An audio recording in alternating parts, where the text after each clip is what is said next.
43 বছর বাংলায় ক্ষমতায় নেই কংগ্রেস। ক্ষতি কার হলো? অবশ্যই আমাদের রাজ্যের। মাঝের 2 বছরের যুক্তফ্রন্টীয় বিশৃঙ্খলা বাদ দিলে 1947 থেকে 1977-এর 30 বছর কংগ্রেস বাংলাকে সাজিয়ে দিয়েছিল শিল্প, শিক্ষা, স্বাস্থ্যে।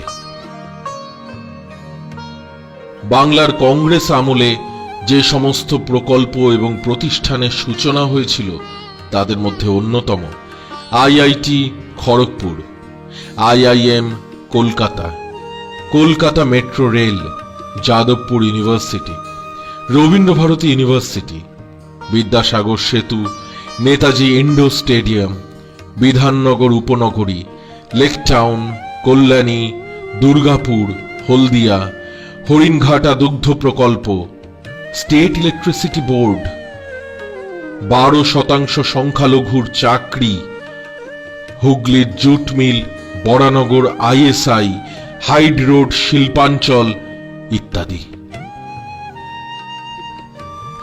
বড় বড় সংস্থার সদর দপ্তর ছিল কলকাতায়।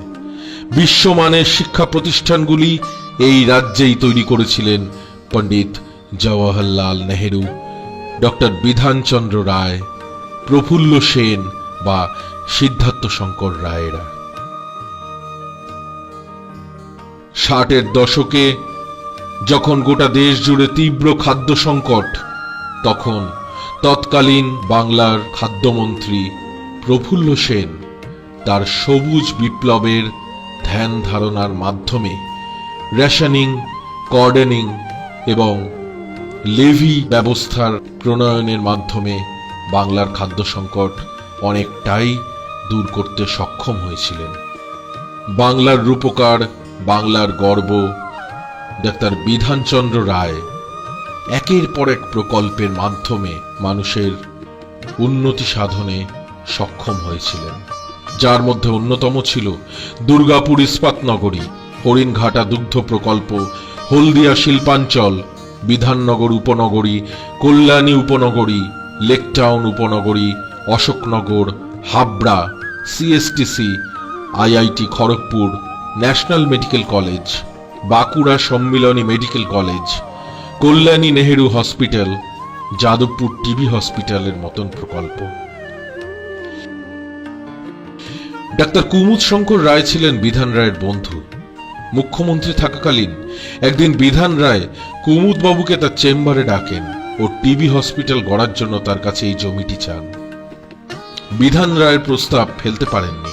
মাত্র 1 টাকার বিনিময়ে বন্ধু কুমুদ শঙ্কর রায় এই জমি দান করেন মানুষের সেবায়। সিদ্ধার্থ শঙ্কর রায়ের বাংলার মুখ্যমন্ত্রী হিসেবে যা যা অবদান, তার মধ্যে অন্যতম কিছু হল যুবভারতী ক্রীড়াঙ্গনের জমি নির্বাচন, অধিগ্রহণ ও কাজ শুরু করা। মাত্র 6 মাসের মধ্যে নেতাজি ইন্ডোর স্টেডিয়ামের কাজ শেষ করা, যা দেশে প্রথম।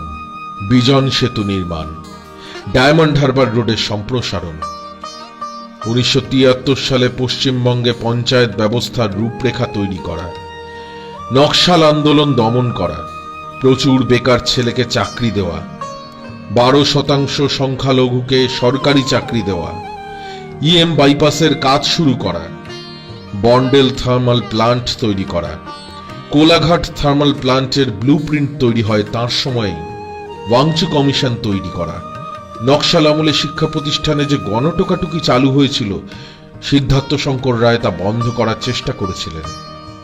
কৃষকদের পাট্টা দেবার ক্ষেত্রে দলীয় অনুপ্রবেশ ব্যতি রেখে প্রশাসনের মাধ্যমে রূপায়ণ, যে কারণে রাজনৈতিক ফায়দা তুলতে পারেনি কংগ্রেস।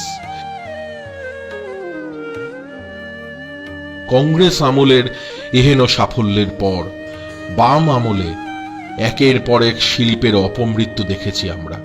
তার মধ্যে অন্যতম যেসব শিল্পগুলি ছিল, তাদের মধ্যে কোলে বিস্কুট কারখানা, Mohini mills and company limited, national tannery, eastern paper mill, Bengal lamp, Sulekha, Usha, Basanti cotton mill, Bangodaya cotton mill, Beni limited, Jay engineering, Siddharth apparel, aluminium manufacturing company, Hindustan iron, Paul Lehman, ভেগল engine and engineering, Siddheshwari hosiery, American refrigerator, Avery, Glaxo, Rolls mills, Poddar projects, Shalimar tar, Bally jute mill, Mondal rubber, Calcutta jute mill, MMC, ABL, HFC, এরকম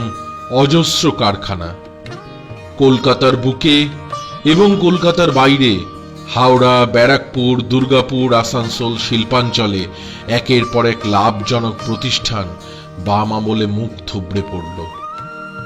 শুরু হলো লাল ঝান্ডার দৌরাত্ম্য, শুরু হলো ইউনিয়নের গুন্ডামি এবং দীর্ঘকালের গড়ে ওঠা এক ওয়ার্ক কালচার, এবং দীর্ঘদিন ধরে চলে আসা ওয়ার্ক কালচারের অপমৃত্যু ঘটল অতি শীঘ্রই। এই একই ধারা অব্যাহত রয়েছে তৃণমূল জমানাতেও।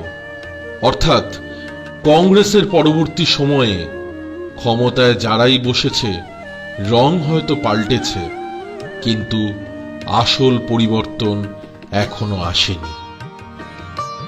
1947-এ স্বাধীনতা প্রাপ্তির পরের 10-15 বছর পশ্চিমবঙ্গকে ভারতের শিল্পে সবচেয়ে অগ্রসর রাজ্য হিসেবে মনে করা হতো। 1963 সালে সমগ্র ভারতের রেজিস্টার্ড শিল্প দ্বারা আয়ের 23.1% উৎস ছিল পশ্চিমবঙ্গ। 1959 সালে সেই অংশ ছিল 22.2%।